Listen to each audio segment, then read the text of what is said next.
Olá, que a graça, a paz e o amor de Jesus esteja com você, que você tenha um dia abençoado. Hoje nós vamos estudar o segundo tópico da nossa lição, que tem o título A Origem e a Eliminação do Pecado, a lição 2 desse trimestre. O segundo tópico tem o título Depois do Pecado. A primeira pergunta diz assim: por que era impossível escapar da sentença de morte? A gente encontra vários textos na Bíblia que falam sobre o resultado do pecado. Então, por que era impossível escapar? Porque existe uma consequência para cada ação. Tudo que a gente faz, existe uma consequência. Quando Deus criou o mundo e Ele disse, haja luz, a consequência, houve luz. E haja separação entre a luz e as trevas. Então se fez dia e noite, e haja água, e animais, e plantas, e terra, e houve, através do poder da palavra de Deus. Na nossa vida, tudo aquilo que a gente planta, a gente colhe, independente do que seja, coisas boas ou ruins. Nossas palavras, proferidas para o bem ou para o mal, também tem uma consequência. Nossas ações a mesma coisa. Então, por que era impossível escapar da sentença de morte? Porque o salário do pecado é a morte, a consequência do pecado, a consequência da desobediência é a morte.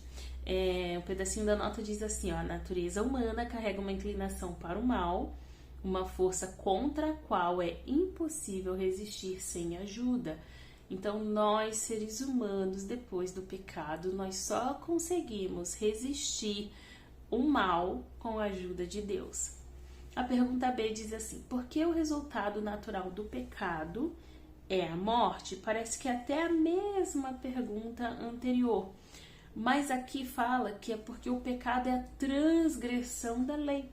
A gente sabe que está escrito que toda pessoa que pecar essa morrerá. Morrerá no sentido literal? Não, mas no sentido de perder aquela justiça, né?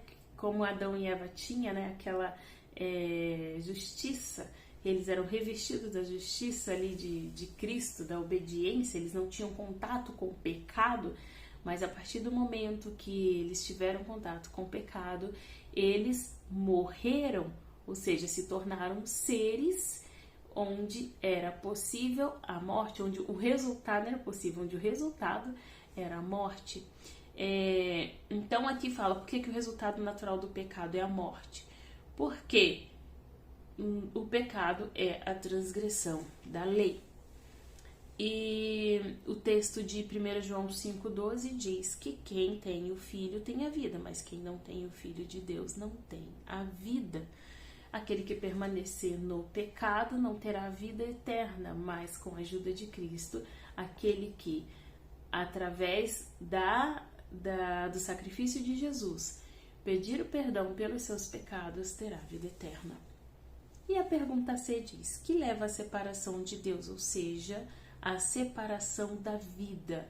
O que nos separa de Deus ou nos separa da vida eterna é o pecado, a desobediência. O texto de Isaías diz, mas as vossas iniquidades fazem divisão entre vós e o vosso Deus, ou seja, a nossa desobediência, o nosso pecado nos separa do nosso Deus.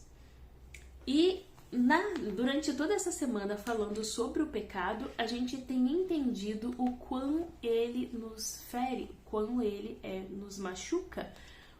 A consequência dele faz com que nós ficamos machucados, ficamos magoados. Mas em Cristo, a gente também, mesmo estudando sobre o pecado e sua consequência, a gente vê que somente em Cristo nós temos toda a remissão desse pecado. É tirado de nós toda a culpa, é tirado de nós toda essa sujeira no coração, toda essa desobediência. E a pergunta D diz, o que é pecado? E por acaso alguém está livre dele? O pecado é a transgressão da lei. E alguém estar livre dele, o que é a transgressão da lei? Transgressão da lei é a desobediência daquilo que foi dado por Deus como regra, como princípio. Alguém por acaso está livre? Não, né? Todos pecaram e destituídos estão da glória de Deus. Bom, esse foi o nosso estudo de hoje e amanhã nós estaremos juntos para estudarmos o tópico de terça-feira. Um abraço, fique com Deus e até lá.